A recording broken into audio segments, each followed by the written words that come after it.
Hello, I'm Sharvani Mukherjee from New Delhi and have been teaching senior secondary classes for the past many years. I feel so fortunate today that I have got this opportunity to talk about my experience on teacher-student relationship. They say teaching is a noble profession.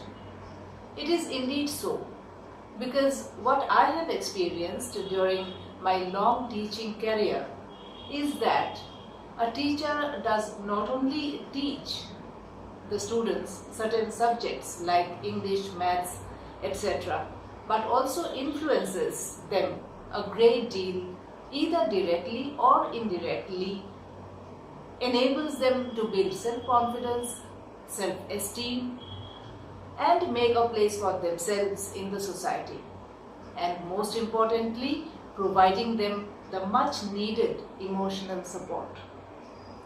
During all these years, I came across students with varied nature, some very innocent, some shy, some a bit short-tempered, and some quite introvert.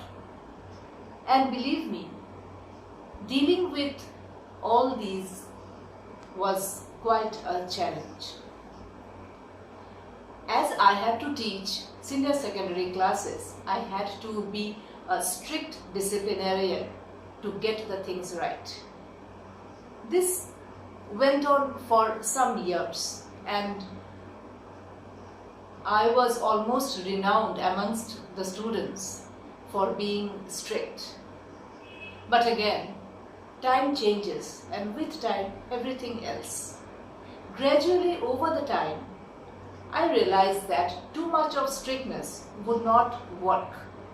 My students that way would always remain frightened and would never open up, which I did not want. I decided to change my strategy, my method. So I slowly started to switch over and act in a friendly manner. Of course, not inside the class during study time, but outside the classroom during free time, asking them to feel free to talk to me about any issues that bothered them or they could not share with anybody else. Then I found the change I wanted to see. I noticed my students soon began to confide in me and share their issues, be it with their friends, parents, family issues, or anything else for that matter, without any hesitation.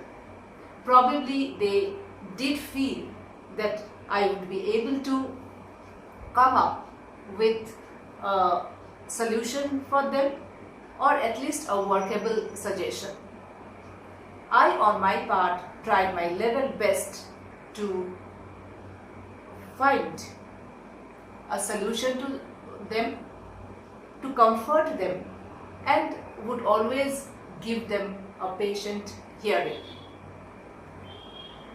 So what I learned from this is that it's up to you actually. When you open up, you pave the way for the other to reciprocate. And this is how teachers play a multiple role at a time.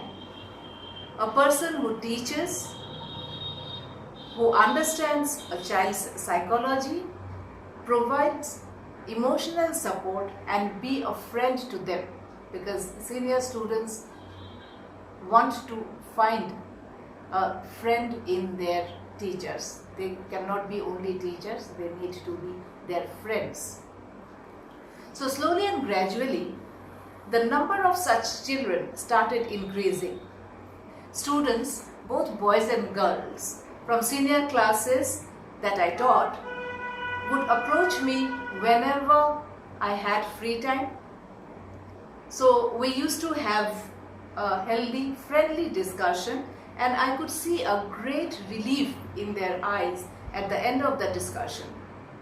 In this manner, I think a strong rapport or a bonding is created between teachers and students, which does not only depend on how well a teacher teaches the subjects.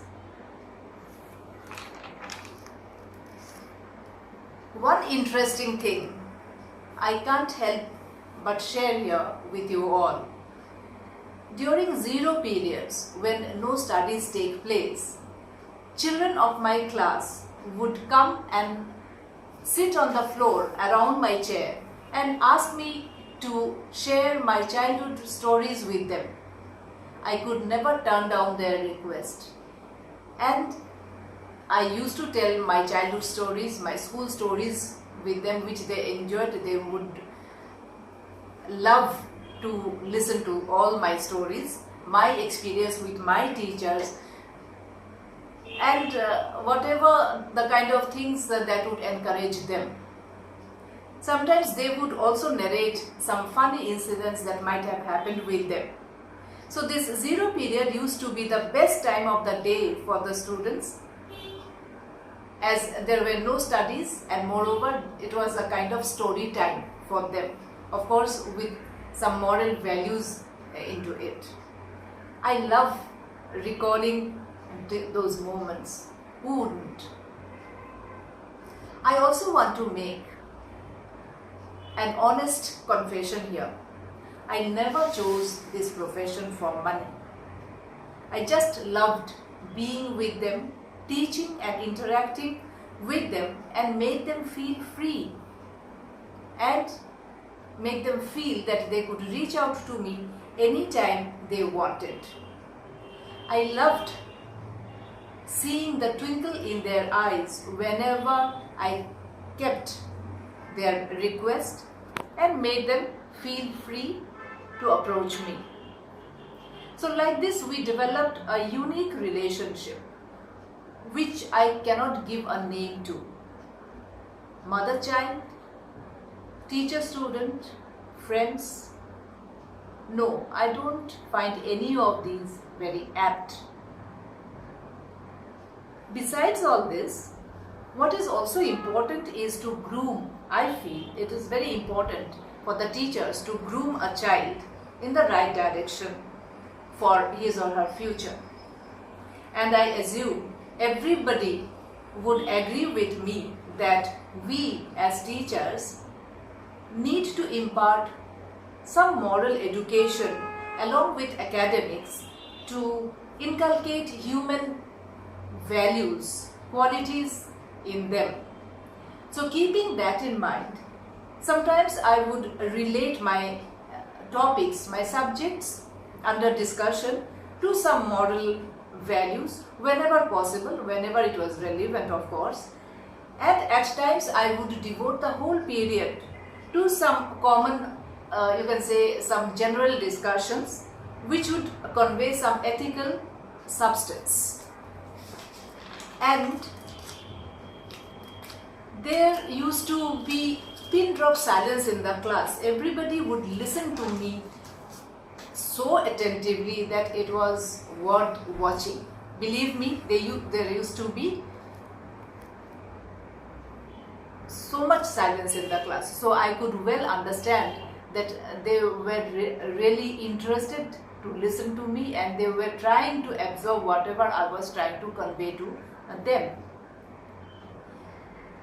And another thing was that they were happy about was that there were no studies. Sometimes when I would skip discussions, it was nice for them. One reason, they could hear something else, some moral values, and secondly, they could skip their studies. That was also one thing which made them very happy. But I did not mind